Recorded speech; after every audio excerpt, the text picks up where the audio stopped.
Paddack's far right side. Okay. Carrasco's far left side. So now we know based off, or I know based off of this setup by Paddack is he's going to really have to initiate his rotation of his hips early. Okay. So now what we would look for within Paddack screening is, does he still have the ability to keep his trunk neutral throughout the entirety of his drive phase up until his anchor point? Okay. Because that's going to be the thing to look after.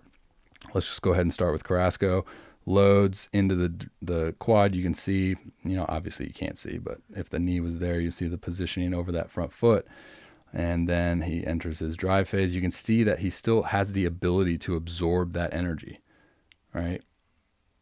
And then now you can almost see that he does a front side counterbalance to get him back up on neutral, because his drive leg is kind of taking him into this direction. And now he has the ability to initiate rotation early. You can see just based off of that little piece right there that his heel is coming up. And now drive leg really goes in hip internal rotation, hand comes up, and then boom, finds a way to catch back up neutral with the lead foot, linear from the back foot. And then we can see at his anchor point, kept the trunk neutral, which allows him to create a lot of separation. Now we go over to Paddack, and he's interesting. Like I said, far right side, descending from leg lift. See the quad load, knee comes out over the back toe. Boom. He has a little bit of trunk tilt to help load up the hip a little bit, to kind of, I would just say a mechanism of preserving some energy. Okay, so stores it.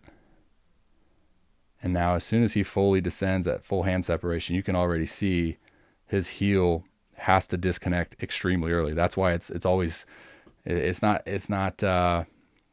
great to just look at heel disconnection as a means to see breakdowns, because I wouldn't say that Chris Paddack has a drive leg breakdown because of his heel. He has to disconnect his heel because he has to internally rotate his hips early because of quad dominant, and he's far right side. Okay. So again, disconnects early and now finds a way to initiate hips into rotation and keep the trunk neutral until he anchors down, which is hard to do.